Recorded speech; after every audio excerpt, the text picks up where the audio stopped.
Ladies and, who am I kidding, just gentlemen. So today I got a really cool idea for a project. You may remember a while back when I made the 5x5 cross cube. I built that puzzle out of a 7x7 and I basically just got rid of all of the edges and corners. It was a really cool puzzle and I ended up sending it to Super Antonio Vivaldi that went and did a couple solves of it. He loves that puzzle and I'm glad he did, but I have had so many people suggest that I apply the same concept to a 5x5 to end up with a 3x3 cross cube. So that's what I'm going to be doing today. There really isn't a whole lot of screwing around with a project like this. It's all just in the pre-planning. So what I'm going to do is I'm going to disassemble this puzzle and then I'm just going to clip off all of the edges and corners as far down as I can without destroying the mechanism. And then once I reassemble everything, I should basically just have these little 3x3 centers and nothing else. And then I'm going to sand them all up and then I'm going to put it back together. It's actually quite a complex build and I don't think I'm going to get it done before the sun goes down, but I'm going to try anyway. So let's get started. Okay, so this project is something that I'm really excited about. I've wanted to build this puzzle for a really long time and I've had so many people suggest it to me that I can't believe it's taken until now for me to actually try it.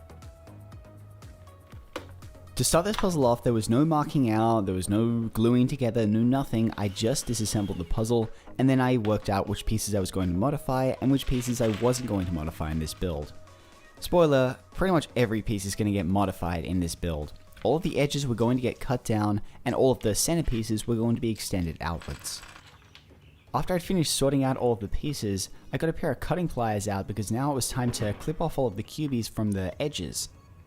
This was a fairly simple process, and it's a lot easier to clip these cubies off than it is to cut them off with a saw. After I was happy with how that first piece was looking, I did it to the rest of them, and after I had finished all of the pieces, I reassembled the puzzle to check the movement and see if this thing was actually going to work in the first place. I was happy to see that it did turn just fine, and it looked pretty promising. I got the epoxy sculpt out and I disassembled the puzzle once again so that I could sort it into the pieces that I was going to have to put the epoxy on and the pieces that I didn't have to modify anymore. After I finished sorting all the pieces out, I got some epoxy sculpt and I pressed it onto the outside edge of one of the cubies. Okay, so here's my problem here. So this is a piece that I just finished up to kind of test how everything was fitting, and I had to sand down quite a lot of it, and as you can see here, look, there's quite a bit of a gap in the center. So when I make another piece of the same size, what's going to happen is they're not going to meet up, so there is going to be a noticeable gap between the pieces. There's really nothing I can do to prevent that. I'm just going to have to go with it. Oh well.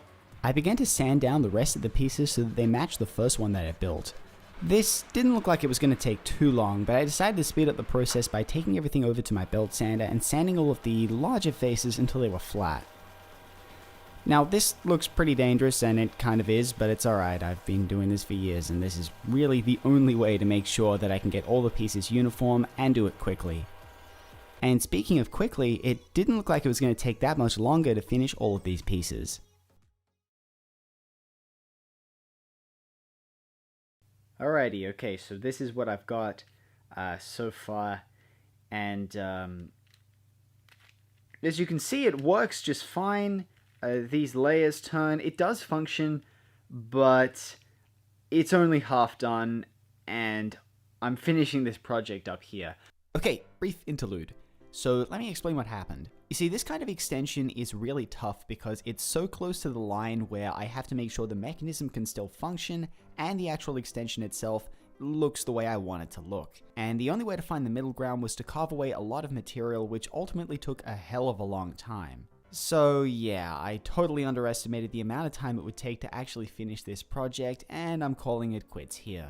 I will finish this puzzle later on off camera, but it's currently 3:30 in the morning, and I haven't even started editing this video, so I've kind of got to get that out there.